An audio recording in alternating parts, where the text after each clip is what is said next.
We have to start with the Indy Lights rebrand. Indy Lights is no more, at least by that name. It will be known as Indy NXT going forward. Next spelled NXT without the E. The rebrand was revealed as part of the schedule announcement for the Indy Lights series in 2023. Like IndyCar, the only major schedule change is the relocation of the Detroit race from Belle Isle to downtown Detroit. So, Brandon, I want to start with you. What are your thoughts on this Indy NXT rebrand here? Now, Ben, I know there's a lot of guys and women, men and women that are in a boardroom somewhere, a lot smarter than us. They get paid a lot more money than we ever will.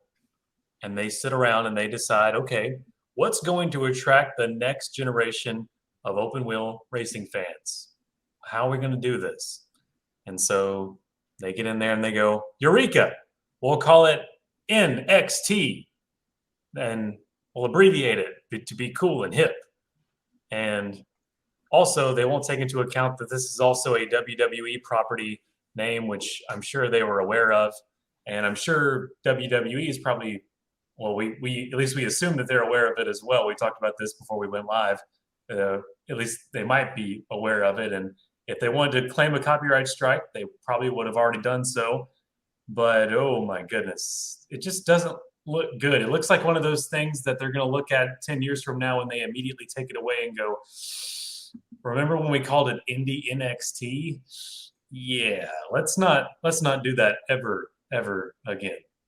It looks silly. It looks not creative. It's fixing something that didn't need a change.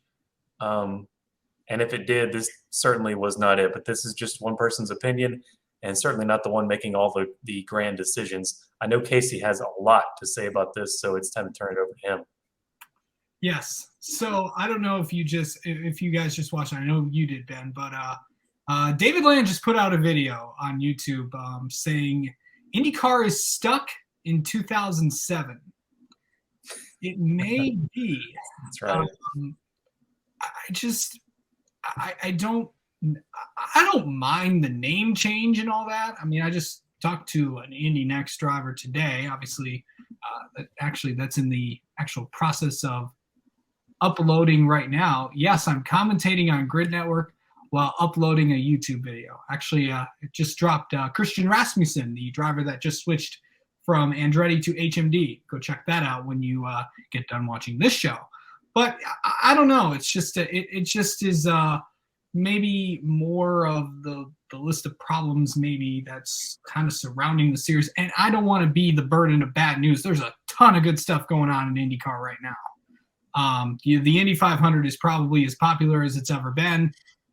Drivers coming into the series, but obviously, the promotion of, maybe drivers and maybe keeping them near and all that. And hey, maybe guys like, Kirkwood and David Malukas and all those guys. And yeah, I know we got the bus bros and all that stuff, but is there a way we can get bus bros out, maybe more out there?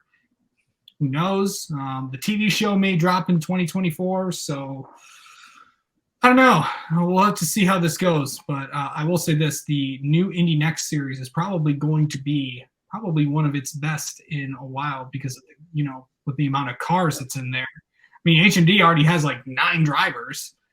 Andretti's got 2. They'll probably confirm 2 more. Juncos has probably got, I think, 2. Cape will bring another entry. And I think Abel might bring another entry. So we might be sitting at like 19, 20 cars right now. But as I said, obviously room for improvement, but a lot's going on in IndyCar right now. But Indy NXT, I don't mind. I think the bigger change will be the Firestone tires in that series. Yeah, well, I've heard 19 is roughly where we're going to be with the car count, which is absolutely a major improvement from the last several years. But Brandon, I think you bring up an excellent point in that my biggest frustration is this was fixing something that wasn't broken. And if anything, I think the Indy Lights name is well recognized as the next series below, or the top series on the feeder system below the main IndyCar series, if you will. And it's been that way for decades now. People recognize that, and to change it when it really didn't need to be changed, it didn't need this rebrand. And then you did have the WWE jokes coming in, and I'm sure probably if they were, that uptight about the NXT branding, they probably would have said something by now. But at the same time, I mean, it's kind of the butt of a bunch of jokes there. I'm with you in that I think that this is an attempt to appeal to a younger audience potentially, or a new audience. But at the same time, I don't see it as a necessary change, especially when you consider a lot of the points that, Casey, I watched David's video as well. IndyCar does have a lot of pressing issues right now. Now, it's not to say that there aren't positive things in the works, there aren't positive things going on.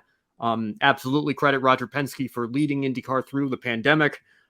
He absolutely got screwed beyond belief in 2020. I think we all need to give him credit for that. And anybody blaming him for there being no fans of the Indianapolis 500 or anything like that, a lot of stuff happened that was out of his control, and he footed the bill for a lot of things and took a major loss his first year. And, it was really unfortunate timing for him when he came in to buy the series that we ended up straight in once in a century level pandemic right away.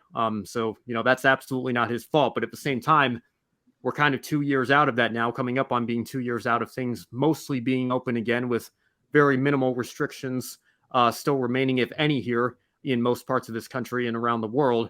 I think we're kind of beyond the point of pointing to that as an excuse and being a valid excuse for the series not making some progress here. And I've been hearing for the last 3 years now, what was it, 3 years last week, right, that he made this purchase of the IndyCar series in the Indianapolis Motor Speedway.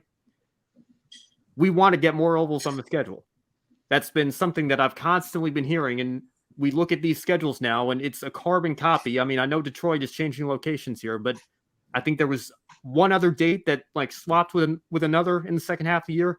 That's the only change. So you can talk all you want about wanting to bring more ovals to the schedule, and I understand you can't just snap your fingers and make it happen. But at the same time, I've had a few years now. I think there needs to be some sort of progress on the schedule front. I know I mentioned that on yesterday's wrap-up show when I said IndyCar had a great season. I think they did. But I think there are a lot of issues with, a lack of ovals relative to the road and street courses, with the scheduling, with marketing, with a social media presence. I mean, you look at Formula One social media presence, they're blowing IndyCar out of the water there. Now, I know they have a worldwide audience and a little bit of a bigger fan base there, but at the same time, I think IndyCar could really use a step up on that front. I just don't think that rebranding or renaming, rather, your number 2 series here on the ladder with Indy Lights to Indy NXT, I don't think that was anywhere near the top of the priorities list, or should have been, for Penske or the rest of the IndyCar series. Now, at the same time, it's not a hill I'm willing to die on in terms of, giving up covering Indy Lights or Indy NXT, whatever we're going to call it going forward here on this show. Of course, we're going to continue to do that. And, it doesn't affect, my personal enjoyment of watching the series. It's just a name in one respect, but at the same time, it's a name that the series was known by for a very long time. It had brand identity that's now been lost, and the potential gains that will be made from this change, is that something that can, kind of offset that? I don't know if that's necessarily going to be the case. I hope you guys can still hear me. I'm seeing some internet warnings flash up, so hopefully we're all good there. But all that to say, Casey, I'll let you go in just a second here. Like I said, there's a lot to look at with this change here. I think that, again, it seems unnecessary to me, and that's the frustration here.